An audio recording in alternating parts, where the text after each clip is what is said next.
Reporter Raja Wali Times Ede Jono Darsono melaporkan. 26 November 2024. Hari ini kita Dari akan Kalimantan membahas Barat kasus terkait dengan kasus tanah sengketa Parit tanah di Draba, Jalan Parit Desa Parit Draba, Baru, Kecamatan Sungai Raya, Desa Parit Baru, Kabupaten Kecamatan Kuburaya, Sungai Raya, yang penuh dengan Kabupaten Kuburaya, drama kembali ya. menjadi Banyak sorotan kasus publik. ini didramatisir oleh Perselisihan hukum pihak-pihak yang tertentu. bermula pada awal 2022. Jadi kenapa saya demikian? Ini Karena kini ada memasuki beberapa tahap persoalan. persidangan.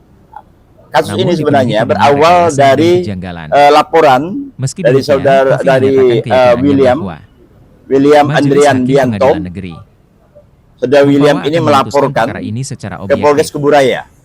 Ia optimistis Nah, William kebenaran ini akan terungkap adalah dan pemegang kliennya terbebas dari dakwaan. sertifikat terhadap Redaksi tanah Peter Siagian. yang jadi persoalan di Parit Draba itu.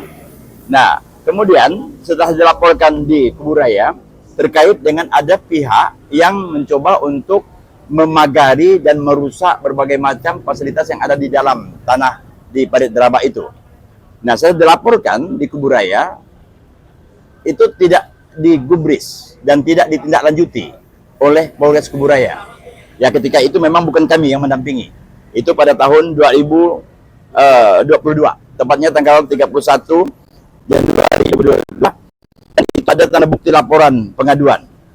Sekali lagi saya katakan, pengaduan ini tidak ditindaklanjuti oleh Polres Kuburaya. Nah, apa sebabnya? Kenapa tidak ditindaklanjuti? Itu pada 3 Februari 2022, saudara melaporkan balik saudara William balik terkait dengan adanya dugaan pemalsuan dokumen di atas tanah itu. Nah, anehnya begitu dilaporkan oleh saudara Mandiri ini, begitu cepat direspon oleh Polres Kuburaya. Laporan di terdahulu tidak direspon. Begitu ada pihak lain yang melaporkan, lapor balik terhadap orang yang melapor tadi, begitu mudahnya direspon oleh Polres Kuburaya. Dan terus bergulir respon ini. Ya, laporan itu hanya berbekalkan SKT saja. Jadi SKT, bekalnya SKT, sementara William Andrianto ini sudah memiliki sertifikat SHM. Ya kan? Yang melaporkan itu SKT. Nah, yang melaporkan yang punya sertifikat tidak ditindaklanjuti, yang melaporkan pakai SKT itu ditindaklanjuti. Padahal SKT-nya pun itu perlu didiskusikan lagi, perlu dipertanyakan. Banyak persoalan yang ada dalam SKT yang dimiliki oleh si terlapor. Nah, kemudian laporan saudara Mandiri ini ditindaklanjuti, kemudian selanjutnya diambil alih oleh Polda Kalbar. Jadi tidak ditindaklanjuti oleh Kuburaya, tapi Polda Kalbar yang mengambil alihnya. Saya pun tidak ngerti juga apa alasannya. Ini satu alasan yang tidak jelas. Kenapa mesti harus diambil alih oleh Polda Kalbar? Memang satu kasus boleh saja ditindaklanjuti. Jadi laporan dari Polres boleh nanti dikirim ke Polda, boleh. Kalau misalnya dari tempat yang melapor tadi itu Polres katakanlah mereka tidak memiliki kekuatan apa-apa. Mereka tidak memiliki fasilitas, mereka tidak memiliki sarana, itu dibenarkan. Tetapi Polres Kuburaya sangat memungkinkan untuk menindaklanjuti itu. Tetapi kenapa ini mesti harus dialihkan dan diambil alih oleh Polda Kalbar? Dan terus bergulirlah cerita kasus ini, dan sampai sekarang ini klien kami sudah ditetapkan tersangka, dan selanjutnya ada dua yang ditetapkan tersangka, yaitu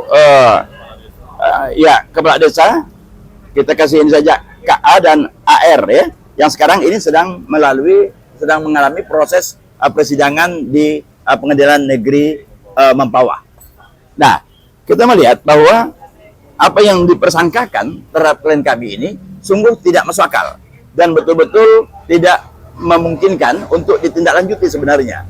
Dengan menggunakan pasal 263 yang dianggap sebuah pemalsuan, tidak bisa masuk di dalam unsur-unsurnya. Jadi unsur-unsur dalam pasal 263 itu tidak masuk sebetulnya, tetapi mereka masih memaksakan diri kasus ini diproses dan sampai ke pengadilan. Nah, yang kita kecewa lagi, kenapa dari kejaksaan sendiri yang begitu mudahnya untuk menerima, ya kan, menerima pelimpahan dari penyidik ini, sementara bahan-bahannya masih sangat lemah sekali, sangat sumir sekali bahan-bahan ini untuk menetapkan seseorang menjadi tersangka.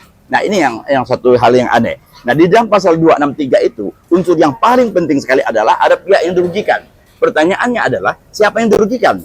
Kalau yang dirugikan itu adalah yang pemilik SPT tadi atau SKT tadi ya, saudara Mandiri, kita buktikan dulu apakah betul kepemilikan itu keabsahannya demikian. Tapi ternyata setelah kita kaji sedemikian rupa, yang dimiliki oleh pelapor ini sangat lemah sekali. Nah, sangat lucu jika jaksa penuntut umum menggunakan landasan dakwaannya berdasarkan fakta-fakta, data-data yang tidak konkret.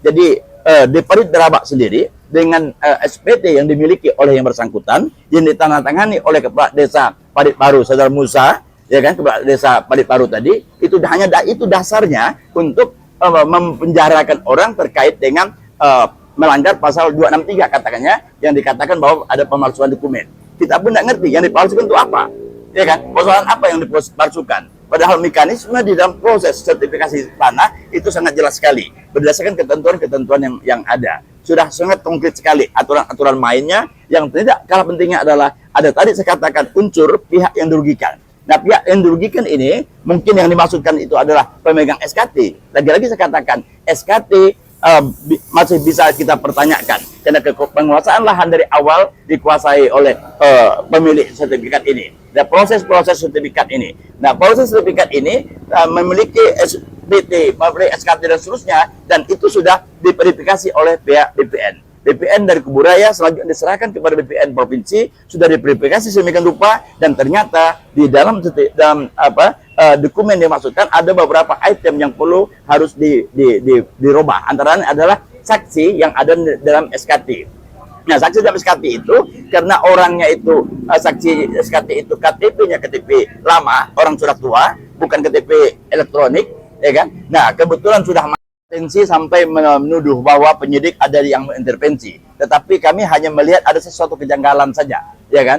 Kejanggalan pertama itu adalah ketika pihak saudara Adrian Bianto ini melaporkan ke Kuburaya tidak diproses, ya kan? Ada apa tidak proses persoalannya? Tetapi begitu ada orang lain yang melaporkan balik, begitu cepatnya, ya kan, direspon oleh Kuburaya dan selanjutnya diambil alih oleh Polda Kalbar.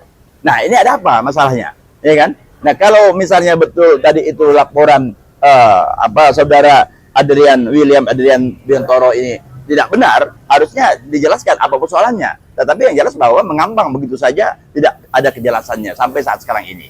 Jadi saya pikir ini bahwa ada drama-drama yang begitu kental di dalam kasus tanah Parit Derabak ini. Ya, kalau penegakan hukum ini hanya didasarkan oleh rasa kebencian, penegakan hukum didasarkan oleh rasa dendam pribadi, tentu akan sangat memprihatinkan sekali. Hukum akan sangat rusak ketika penegakan hukum didasarkan oleh kebencian atau ada dasar balas dendam. Kita berharap hukum harus objektif, memperhatikan betul-betul fakta-fakta yuridis maupun fakta-fakta fisik yang ada, sehingga betul-betul hukum ini bisa tegakkan sebagaimana yang diharapkan oleh seluruh masyarakat kita. Sekian demikian.